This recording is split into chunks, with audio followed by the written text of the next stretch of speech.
Alors aujourd'hui, nous fêtons un grand homme de Saint-Antoine. Aurel Babineau est né le 15 octobre 1925 à Grand-Digue. Il était le fils de Donat à Charles Babineau et d'Azélie à Clovis Richard. Un an et demi après, la famille déménagea à White Settlement, entre Cocagne et Notre-Dame. Aurel perd sa mère 13 jours après la naissance de sa sœur Rita. Imaginez-vous perdre sa mère à 1 an et demi. Donat Babineau était forgeron de métier. Il amena sa famille à South Branch en quête de plus d'ouvrages en 1931.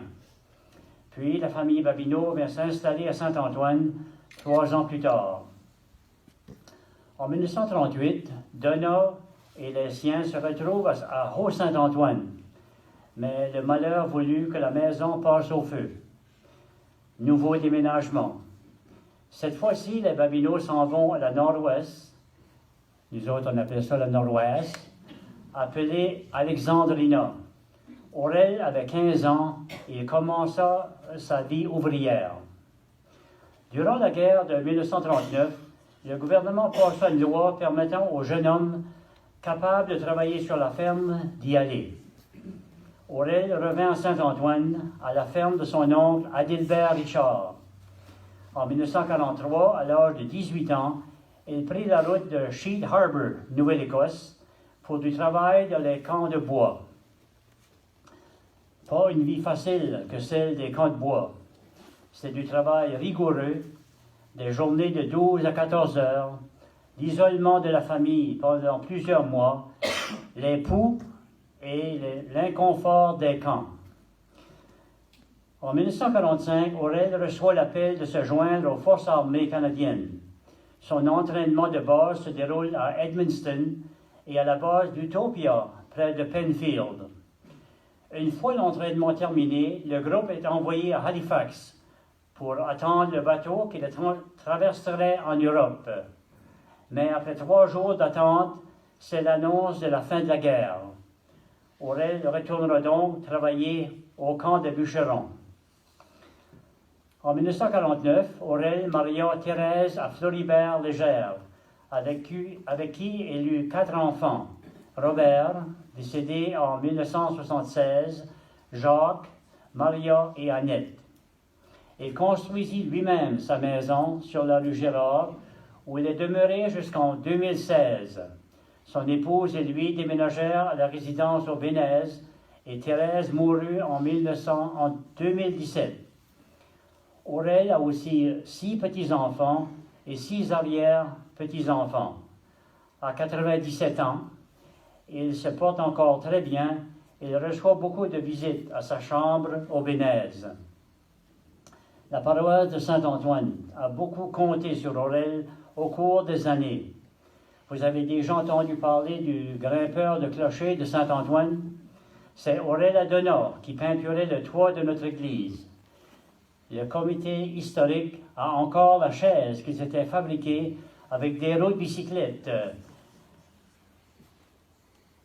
Si vous voulez la voir, nous l'avons dans la salle aujourd'hui, cette chaise-là. Elle est en avant, là. Alors, après la cérémonie, vous pourrez aller la visiter et peut-être prendre des photos. Aurel a travaillé à la charpenterie, à la construction et dans d'autres domaines. Il était un homme à tout faire.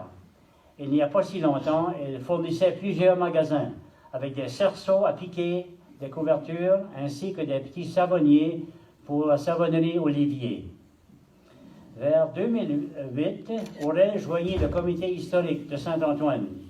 On s'est beaucoup basé sur sa mémoire, ses connaissances et ses photos pour écrire l'histoire de Saint-Antoine. On sait qu'Aurel est venu demeurer à Saint-Antoine en 1934. Plusieurs années après, il s'est souvenu du nom de chaque habitant des résidences de cette époque et en a fait un croquis.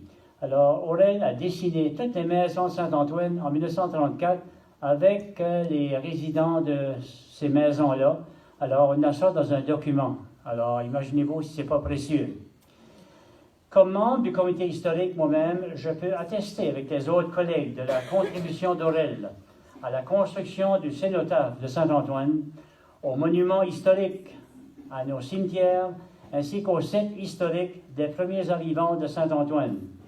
Il a même bâti lui-même une croix de 12 pieds qui marque le site de notre première église de 1838. Le comité historique est reconnaissant envers toi, Aurel, pour ta participation et tes connaissances lors de nos cérémonies du 11 novembre. Aujourd'hui, c'est notre 10e, et Aurel y est encore à 97 ans.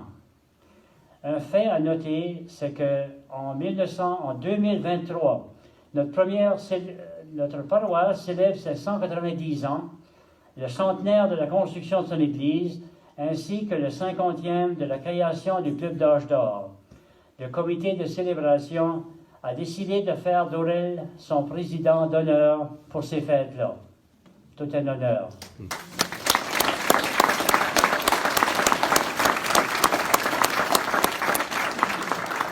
Aurel, tu as eu une vie de famille, de mariage bien remplie avec Thérèse pendant 68 ans. Mais aussi tu as apporté une importante contribution dans notre milieu.